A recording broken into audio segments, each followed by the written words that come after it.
সম্মানিত দর্শক, সাবেক স্পিকার শিরীন শারমিন চৌধুরীকে নিয়ে বেশ আলোচনা হচ্ছে। আপনারা সবাই জানেন যে শেখ হাসিনার পতনের পর ডক্টর শিরীন শারমিন চৌধুরী এবং বেশ কয়েকজন সংসদ সদস্য, এমনকি ডেপুটি স্পিকার যারা ছিলেন, একজন ছিলেন যিনি জনাব শামসুল হক টুকু, সাবেক স্বরাষ্ট্র প্রতিমন্ত্রী, তারা সবাই পার্লামেন্ট ভবনের নিচে একটি কুটুরি বা বাংকার, সেখানে তারা আশ্রয় নিয়েছিলেন।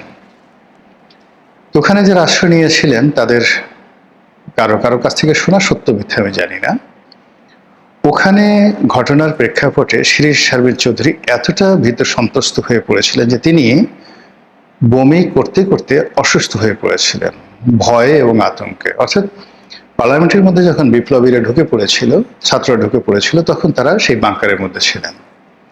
যাই হোক, পরবর্তীতে সেখান থেকে সেনাবাহিনী তাদেরকে উদ্ধার করে, সেনাবাহিনী তাদেরকে জিম্মায় নেয়, অনেককে জেলখানায় পাঠানো হয়, অনেককে ছেড়ে দেওয়া হয়, অনেকে সীমান্তে পাড়ি দিয়ে ভারতে চলে যান। আবার এমন অভিযোগ আছে অনেককে প্লেনে নিরাপদে উঠিয়ে দেওয়া হয়েছে। শিরীন শারমিন চৌধুরীর সঙ্গে ইকবালুর রহিম ছিলেন, হুইপ, আমার বন্ধু। আমরা এখন পর্যন্ত জানি না ইকবালুর রহিম সাহেব এখন কোথায় আছেন, সংসদ সদস্য ইকবালুর রহিম। আবার সেনা হেফাজতে বিচারপতিদের মধ্যে ইকবালুর রহিমের বড় ভাই এনায়েতুর রহিম সাহেব ছিলেন, বিচারপতি এনায়েতুর রহিম, যিনি পরবর্তী প্রধান বিচারপতি হওয়ার তালিকায় ছিলেন। তিনি এখন কোথায় আছেন? বা সাবেক প্রধান বিচারপতি আমাদের শাহিন ভাই, তিনি আসলে এখন কোথায় আছেন? তিনিও তো সেনা হেফাজতে ছিলেন। তো এরকম নানা প্রশ্ন। সেই প্রশ্নের মধ্যে যে জিনিসটা সত্য, যে সেনাবাহিনীর জিম্মায় শেষ দিন পর্যন্ত শিরীন শারমিন চৌধুরী ছিলেন। কেন ছিলেন, কেন তাকে ভারত পাঠানো হয়নি, ইত্যাদি নানা প্রশ্ন আগামীতে আসবে। কিন্তু আমরা যেটা মনে করি সেটা হলো, সেনাবাহিনীর একটি অংশ হয়তো মনে করেছেন যে আগামীতে যে নির্বাচন হবে, নির্বাচনের পরে যে পার্লামেন্ট বসবে, সেখানে পার্লামেন্টের যে ধারাবাহিকতা, সেই ধারাবাহিকতা রক্ষা হবে এবং ভবিষ্যতের যে পার্লামেন্ট, সেই পার্লামেন্টে যদি স্পিকার শিরীন শারমিন চৌধুরী অথবা ডেপুটি স্পিকার, তাদের মাধ্যমে শপথ পড়ানো হয় এবং পার্লামেন্টের কার্যক্রম উদ্বোধন করা হয়, সেক্ষেত্রে ভবিষ্যতের সরকার সব দিক থেকে বিতর্কমুক্ত থাকবে। এটা আমি ইতিবাচক অর্থে ধরে নিলাম। তো সেক্ষেত্রে তাদের জন্য দুটো অপশন ছিল, একটা হলো স্পিকার শিরীন শারমিন চৌধুরী, আর একটা হলো ডেপুটি স্পিকার শামসুল হক টুকু।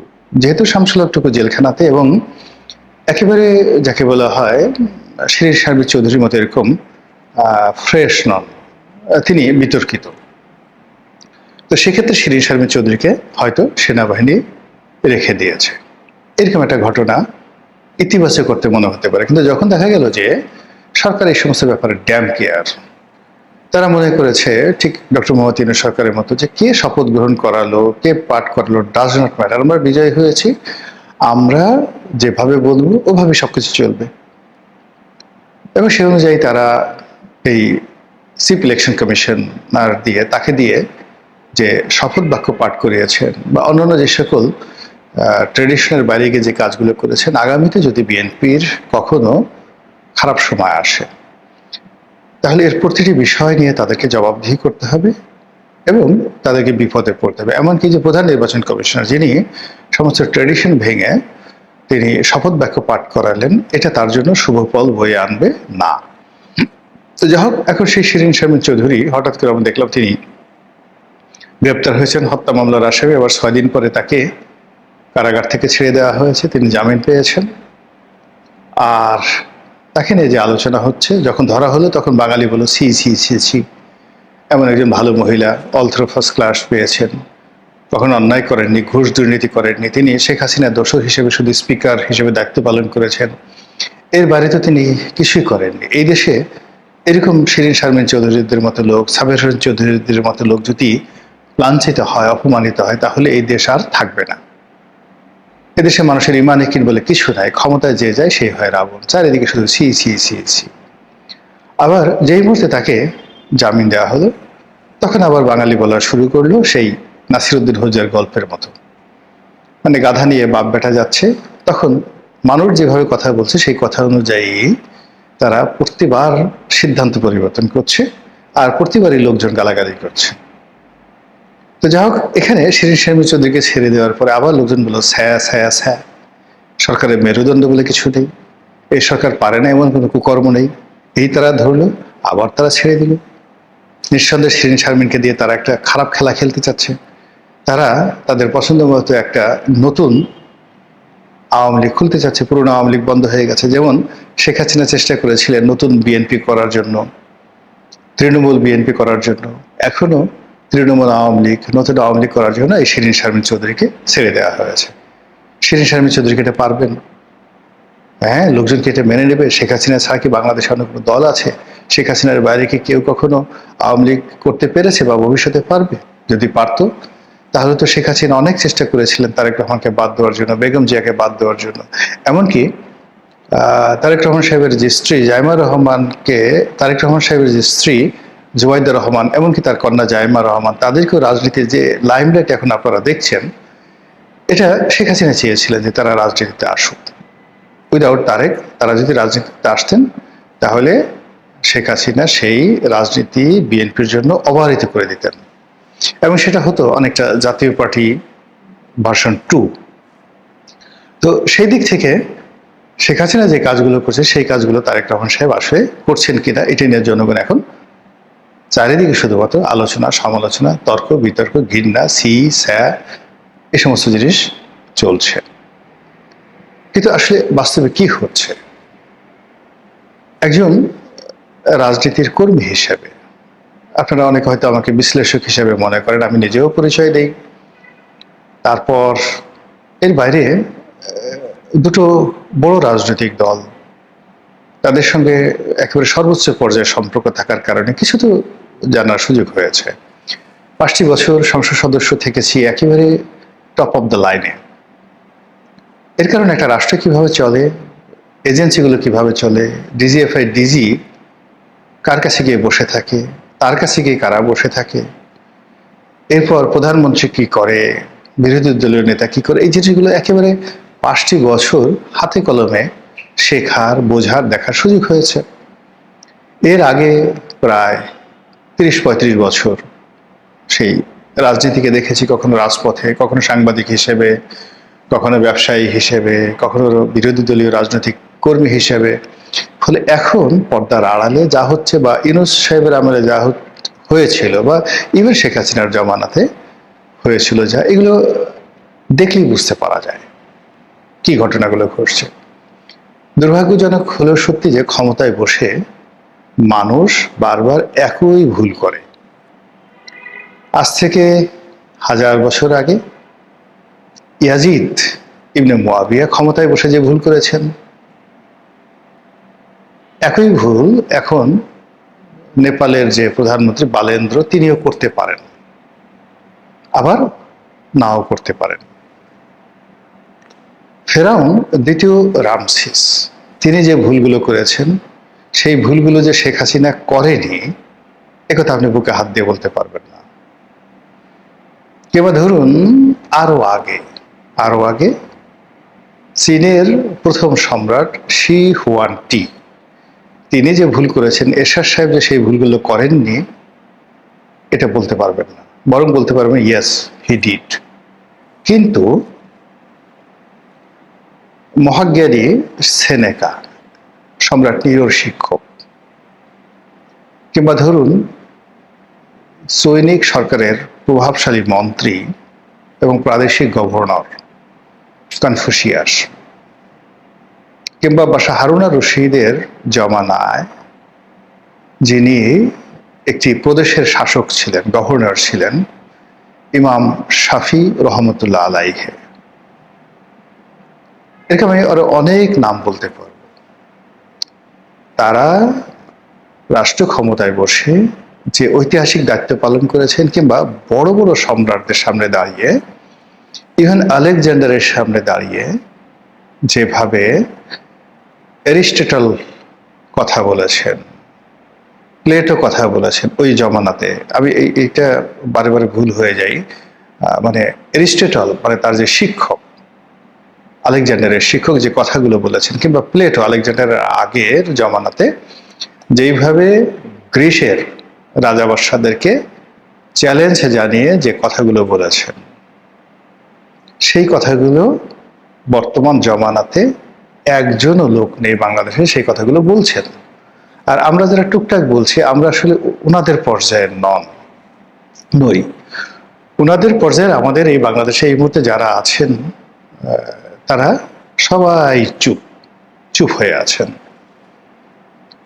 ফলে কি হলো, কনফুসিয়াসের জমানাতে কনফুসিয়াস থাকার কারণে রাজার যে উন্নয়ন হয়েছে, কিংবা সেনেকার কারণে যেভাবে সম্রাট ক্লডিয়াসের নিরোর বাবার উন্নয়ন হয়েছে,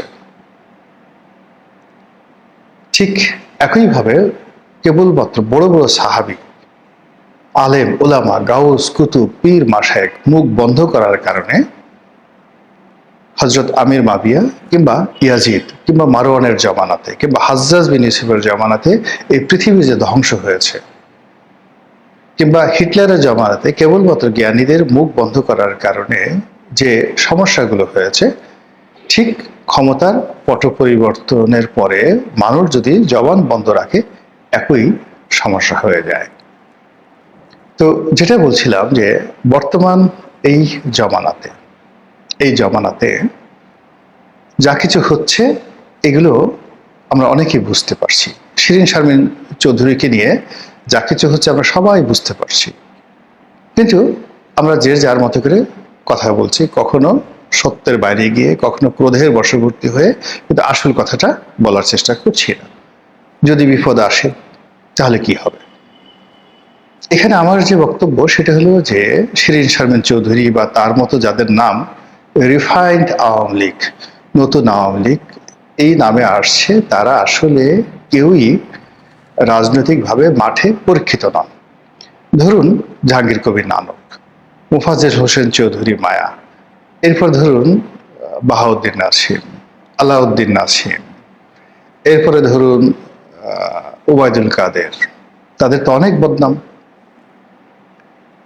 অনেক দোষ, কিন্তু নেতা কর্মীদের সঙ্গে তাদের যে সম্পর্ক, সারা বাংলাদেশের সংগঠনটা তাদের যেভাবে মুখস্থ, তারা যেভাবে রাজনীতির প্রয়োজনে শত্রুর সঙ্গে গলাগলি ধরতে পারেন, যাকে প্রয়োজন তার পা ধরতে পারেন, আবার একই সঙ্গে যার সাথে ফাইট করা দরকার জীবনের ঝুঁকি নিয়ে তার সামনে দাঁড়াতে পারেন, এই যে পলিটিক্যাল ক্ষমতা ট্রেডিশনাল রাজনীতিবিদদের মধ্যে আছে। বিশেষ করে আওয়ামী লীগে এরকম শত শত নেতাকর্মী আছেন। একজন লিয়াকত শিকদার, একজন নজরুল ইসলাম বাবু, এমনকি ওই যে নাজমুল, ছাত্রলীগের সাদ্দাম, এরকম অসংখ্য মানুষ। আপনি এদের সঙ্গে সাদিক কায়েমের তুলনা করতে পারবেন না।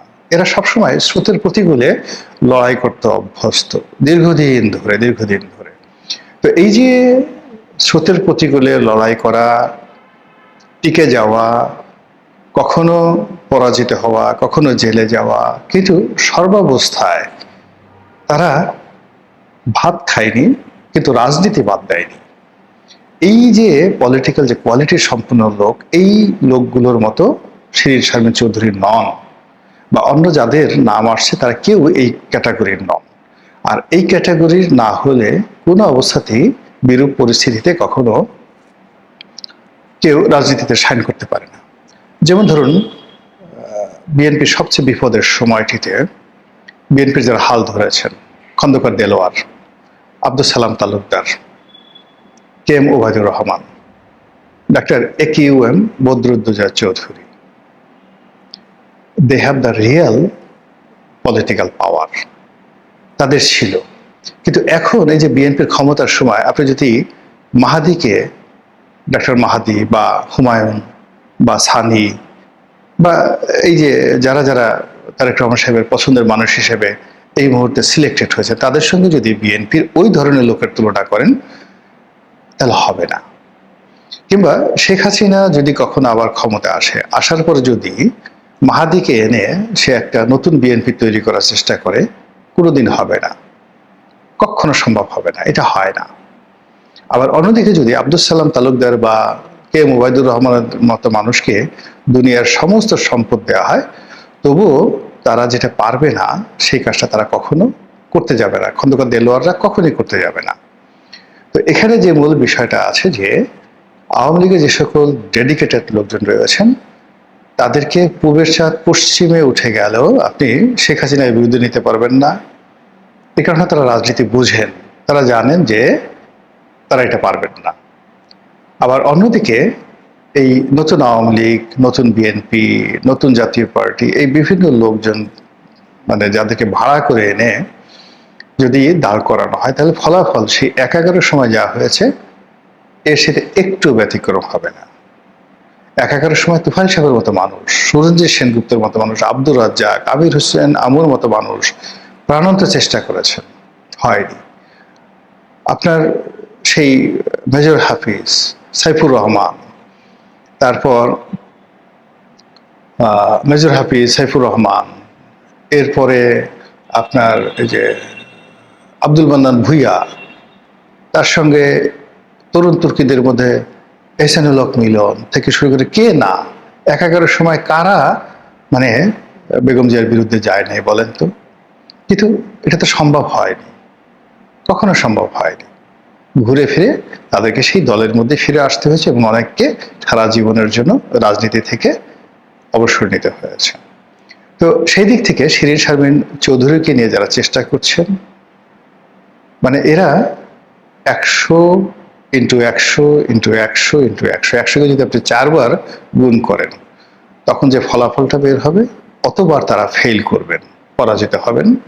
আর এই ধরনের পরিবেশ পরিস্থিতিতে যদি ভুল করে শিরীন শারমিন চৌধুরীরা এগিয়ে আসেন, তারাও তাদের সারা জীবনের সমস্ত অর্জন তারা হারিয়ে ফেলবেন। আপনার সেই শেখ হাসিনার জমানাতে বিএনপির অনেক বড় বড় নেতা, তাদের মধ্যে তৈমুর আলম খন্দকার থেকে শুরু করে আরো অনেককে, ব্যারিস্টার নাজমুল হুদা, তৈমুর আলম খন্দকার, শওকত মাহমুদের মতো লোক, তারা তাদের মানে অসম্ভব মেধাবী, তাদের ভীষণ রকম স্যাক্রিফাইস, কিন্তু তারাও কিন্তু পারেন নাই। তো সেই অর্থে একজন ওই যে নাসিম নামে একটা ছেলে ছিল, সে বলতো তারেক রহমান সাহেবের বন্ধু মানুষ, হাওয়া ভবনের ঘনিষ্ঠজন, তাকে দিয়েও কিন্তু নতুন বিএনপি করার নামে বিএনপি অফিস আক্রমণ করা, তারপরে রিজভী সাহেবকে মারধর করার জন্য সেই যে শেখ হাসিনার ডিজিএফআই তারা কি চেষ্টা না করেছে, সফল হয়েছে? হয়নি।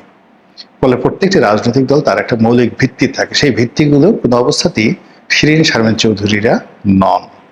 কাজেই এই প্রকল্পটি যদি কিছু হয়ে থাকে বোগাসব। এমনকি শেখ হাসিনাও যদি নিজে চেষ্টা করে শিরীন শারমিন চৌধুরীকে দিয়ে কোনো কিছু করাবেন, পারবেন না। বিকজ তিনি যখন ক্ষমতা ধরছিলেন তখন তার দয়ায় করুণায় কতগুলো মানুষ, যেমন সালমান এফ রহমান, আনিসুল হক, এই যে শিরীন শারমিন চৌধুরী, এরপরে এসটি ইমাম থেকে শুরু করে আরো অনেকে, মশিউর রহমান, তারপরে শেষে ডক্টর তৌফিক এলাহি থেকে শুরু করে যে সকল লোক ওনার কিচেন ক্যাবিনেটে খুব পাওয়ারফুল ছিল, এই যে নসরুল হামিদ বিপু, এই যারা, আমি আরো অনেকের নাম বলতে পারবো। তো এই লোকগুলোকে শেখ হাসিনার দয়া এবং করুণা ছাড়া তাদের আসলে অন্য কোনো কিছু নাই, দে হ্যাভ নাথিং। তো সেই মানুষগুলো এখন আপনি চেষ্টা করেন তাদেরকে এস্টাবলিশ করার জন্য, তারা আওয়ামী লীগের সঙ্গে বেইমানি করতে পারবে কিন্তু রাজনীতি করতে পারবে না, এই সমাজে দাঁড়াতে পারবে না, এটা ইম্পসিবল। এবং এটাই পুরো বাস্তবতা। 5 আগস্টের পরবর্তী সময় ধরে বাংলাদেশ আওয়ামী লীগের সভানেত্রী শেখ হাসিনাকে সরিয়ে রিফাইন্ড আওয়ামী লীগের নামে নতুন নেতৃত্ব আনার চেষ্টা করা হয়েছিল ডক্টর ইউনূস সরকারের পক্ষ থেকে।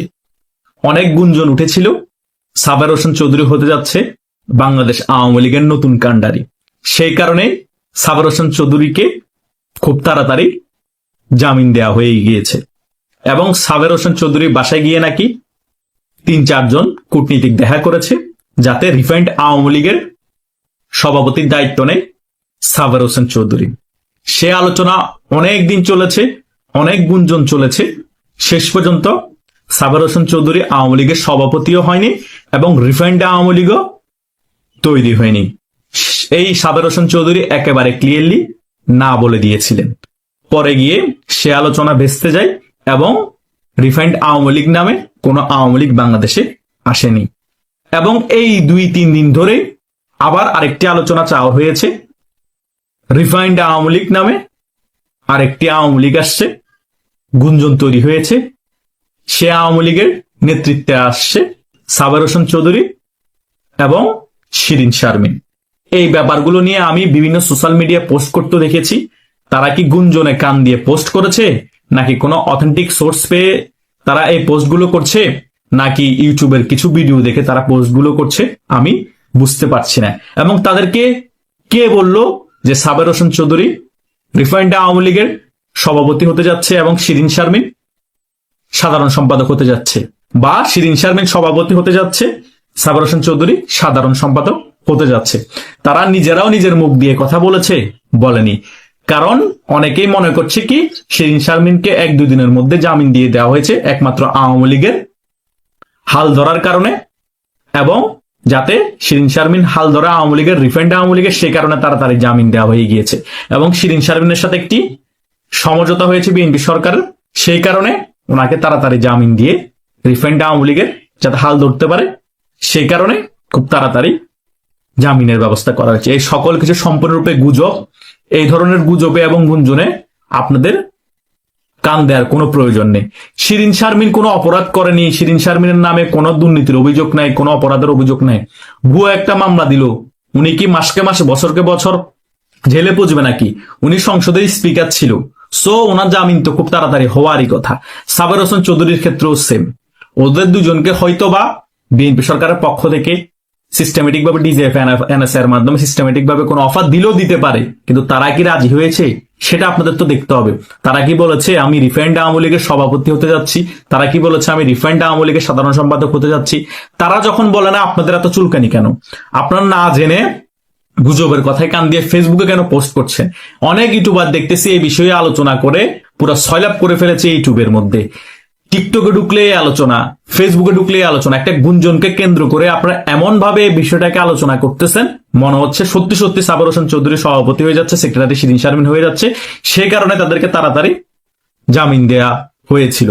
সাবের হোসেন চৌধুরী যদি আওয়ামী লীগের দায়িত্বই নিত, রিফাইন্ড আওয়ামী লীগের যদি সভাপতি হওয়ার ইচ্ছাই থাকতো, তাহলে তো সাবের হোসেন চৌধুরী যখন উনি জেল থেকে বাইর হয়েছিলেন, ওনাকে অফার দিয়েছিল এবং কূটনীতিকরা গিয়ে ওনার বাসায় দেখা করেছিল, তখনই তিনি রিফাইন্ড আওয়ামী লীগের সভাপতির দায়িত্ব নিত। এখন আবার নতুন করে কেন তিনি দায়িত্ব নিতে যাবে? হ্যাঁ, এটা বলতে পারেন যে শেখ হাসিনা যদি ভারত থেকে নির্দেশ দেয় যে আওয়ামী লীগের নতুন সভাপতি সাবের হোসেন চৌধুরী ভারপ্রাপ্ত এবং ভারপ্রাপ্ত সাধারণ সম্পাদক শিরিন শারমিন, তারা এখন আওয়ামী লীগকে পরিচালনা করবে, তাহলে ভিন্ন বিষয় ছিল, তাহলে সকলে আমরা মেনে নিতাম। শেখ হাসিনার পক্ষ থেকে এমন কোনো বক্তব্য তিনি দেন নাই, এবং বাংলাদেশ আওয়ামী লীগের অনেক শীর্ষ পর্যায়ে যারা নীতি নির্ধারক আছে তারাও কোনো বক্তব্য দেন নাই। তাহলে আপনারা হুজুগে বাঙালি আন্তাজে কেন গুজব ছড়ান এবং গুজবের কথাগুলো শুনে বিভিন্ন মিডিয়াতে কেন প্রচার করেন? আমার পরিচিত ফেসবুকের অনেক ফ্রেন্ডই দেখলাম এই বিষয়টা নিয়ে তারা জলগোলা করছে এবং বিভিন্ন সিস্টেমেটিক ভাবে তারা ফেসবুকে পোস্ট করছে। তারা কি বুঝে করছে নাকি না বুঝে করছে? যারা মুক্তিযুদ্ধের পক্ষের শক্তি তারা গুজবে কান দেয় না। এই বিষয়গুলা তো প্রপাগান্ডা ছড়াবে বট বাহিনীরা। এখন আপনারাই যদি বট বাহিনীদের কাজগুলো আপনারাই করে দেন, তাহলে তো বট বাহিনীর কাজগুলো আসান করে দিচ্ছেন। বট বাহিনী চাচ্ছে আওয়ামী লীগের মধ্যে একটি গ্রুপিং তৈরি করতে। বট বাহিনী চাচ্ছে রিফাইন্ড আওয়ামী লীগ নামে নতুন একটা আওয়ামী লীগ নিয়ে আসতে, যাতে আওয়ামী লীগের প্রতি মানুষের আস্থা ভালোবাসা উঠে যায় এবং রিফাইন্ড আওয়ামী লীগটাকে বাংলাদেশে ইস্টাবলিশ করতে। রিফাইন্ড আওয়ামী লীগটা বাংলাদেশে ইস্টাবলিশ করে ফেললে এই রিফাইন্ড আওয়ামী লীগ বাংলাদেশে কখনো ক্ষমতায় আসবে না। রিফাইন্ড আওয়ামী লীগের নামে এটা আওয়ামী লীগ হিসেবে চলবে। এই আওয়ামী লীগটা মুসলিম লীগের মতো হয়ে যাবে, বিএনপি আজীবন শুধু ক্ষমতায় আসবে আর বিরোধী দলে জামাত থাকবে। এরা এগুলো চেষ্টা করবে, কিন্তু কোনো লাভ হবে না। আওয়ামী লীগ ক্ষমতা থাকায় অবস্থা বিএনপি কে ভাঙার জন্য অনেক চেষ্টা করেছিল না? তৃণমূল বিএনপি, এই বিএনপি, শমশের মোবিন চৌধুরী, কথা বুঝেন না, এদেরকে দিয়ে তৃণমূল বিএনপি করেছিল না? নারায়ণগঞ্জের তৈমুর আলম খন্দকারকে দিয়ে কোনো লাভ হয়েছে? তারা একটা সিট পেয়েছে, বরং তাদের এখন অস্তিত্ব বিলীন হয়ে গিয়েছে। বিএনপি যখন লাইমলাইটে এসেছে, বিএনপি যারা কষ্ট মষ্ট করে বিএনপি সংগঠনটা করেছে, তারা এখন কেউ এমপি, কেউ মন্ত্রী, কেউ প্রশাসক পদে আছে। আওয়ামী লীগের ক্ষেত্র সেম হবে। এ সকল রিফাইন্ড আওয়ামী লীগ, শিরিন শারমিন সাধারণ সম্পাদক, সাবের হোসেন চৌধুরী সভাপতি, এগুলো হচ্ছে জাস্ট গুঞ্জন তৈরি করা, প্রপাগান্ডা তৈরি করা। শেখ হাসিনার মুখ দিয়ে যতক্ষণ এই সকল বিষয় নিয়ে কোনো আলোচনা করবে না, উনি কিছু বলবে না, ততক্ষণ পর্যন্ত মনে করবেন এটা 1% সত্যতা নেই। এগুলা সরকারের পক্ষ থেকে, ডিজিএফ এনএসএ এর পক্ষ থেকে এগুলা মেটিকুলাস ডিজাইনের মাধ্যমে করার চেষ্টা করছে। আর কিছুই না, এটা মাথায় রাখবেন। সো মুক্তিযুদ্ধের পক্ষশক্তি যারা আছেন, যারা এই সকল স্ট্যাটাস দিয়েছেন বা এখনো দিচ্ছেন, এগুলা নিয়ে আলোচনা করছেন, তারা এগুলো ভুলে যান, মাথা থেকে ফেলে দেন। রিফাইন্ড আওয়ামী লীগ বলতে কোনো কিছু নাই, এবং সাবের হোসেন চৌধুরী এবং শিরিন শারমিন এখনো কোনো আওয়ামী লীগের দায়িত্ব নিচ্ছে না। শেখ হাসিনার পক্ষ থেকে এই বিষয়ে কোনো বক্তব্য দেওয়া হয়নি, এবং আওয়ামী লীগের নীতি নির্ধারকের পক্ষ থেকেও এই বিষয় নিয়ে কোনো বক্তব্য দেওয়া হয়নি। আমি সকল কিছু মোটামুটি এই ভিডিওতে আপনাদেরকে ক্লিয়ার করে দিয়েছি। যারা আমার ভিডিওটি দেখছেন তারা অন্যদেরকে এই বিষয়গুলো মাথায় দিয়ে দিবেন যে হুজুগে বাঙালির মতো গুজবে কান দিতে না, প্রপাগান্ডায় কান দিতে না। বট বাহিনীরা অনেক কিছু গুজব ছড়াবে, আপনারা এ সকল বিষয়গুলো কপি পেস্ট করে নিজের আইডিতে ছাড়বেন না। আগে 100% বিষয়গুলো অথেন্টিক কিনা, 100% বিষয়গুলো সত্য কিনা জেনে তারপরে নিজের আইডিতে পোস্ট করবেন। কারণ আমি দেখেছি অনেক ভালো মাপের নেতাও কপি পেস্ট করে অনেক প্রপাগান্ডা পোস্টগুলো পেস্ট করে দেয় নিজের আইডিতে। তাদের এই পোস্টের কারণে তাদের কর্মীরা মনে করে আমার নেতা যখন এই পোস্টটা করছে এটা সত্য, তারাও কপি পেস্ট করে তারাও তাদের আইডিতে এই পোস্টগুলো করে দেয়। এভাবে করে সয়লাভ হয়ে যায় সারা বাংলাদেশে। সো আওয়ামী লীগকে তারা এভাবে প্রপাগান্ডা গুজব ছড়িয়ে অনেক ক্ষতি করার চেষ্টা করছে। আপনারা যাতে খুব বেশি সতর্ক থাকেন, তাদের এই সকল গুজবে পা না দেন, পা না দিয়ে উল্টো আপনাদের কর্মীদেরকে সোচ্চার করুন। এবং আমার ভিডিওটি তো সকলেই দেখবে না, যারা দেখবে তারা অন্যদেরকে সতর্ক করে দেন। এই সকল বিষয় গুজব, নেত্রীর সিদ্ধান্ত হচ্ছে শেষ সিদ্ধান্ত। শেখ হাসিনা যতক্ষণ পর্যন্ত কোনো কিছু সিদ্ধান্ত দিবে না বাংলাদেশ আওয়ামী লীগের ক্ষেত্রে, সেটা কোনো কিছুই ফাইনাল বলে গণ্য হবে না। শেখ হাসিনার সিদ্ধান্ত চূড়ান্ত, শেখ হাসিনা যে সিদ্ধান্ত দিবে সেটাই হচ্ছে ফাইনাল। আর শেখ হাসিনা যতদিন বেঁচে আছে, শেখ হাসিনা বাংলাদেশ আওয়ামী লীগের সভানেত্রী থাকবেন। এবং তিনি যদি ভালো মনে করেন কাউকে ভারপ্রাপ্ত সভাপতি হিসেবে দায়িত্ব দিবেন, সেটা তিনি ওনার নিজের মুখেই বলবেন। কেউ জোর করে সভাপতি হতে পারবেন না। আর রিফাইন্ড আওয়ামী লীগ বলতে বাংলাদেশে কোনো কিছু আসবেও না এবং হবেও না। রিফাইন্ড আওয়ামী লীগকে বাংলাদেশের মানুষ কোনোভাবে সমর্থন করবে না। যারা মুক্তিযুদ্ধের পক্ষে শক্তি আছে এবং যারা শেখ হাসিনাকে ভালোবাসে এবং বঙ্গবন্ধুর আদর্শ নিয়ে বাংলাদেশ আওয়ামী লীগের রাজনীতি করে, এটাই হচ্ছে বাস্তবতা।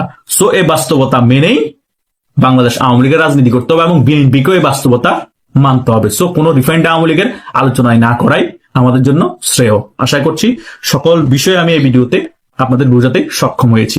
তবুও কোনো কনফিউশন থাকলে আমার হোয়াটসঅ্যাপে, মেসেঞ্জারে বা এই ভিডিওর কমেন্ট বক্সে আপনারা কমেন্ট করতে পারেন।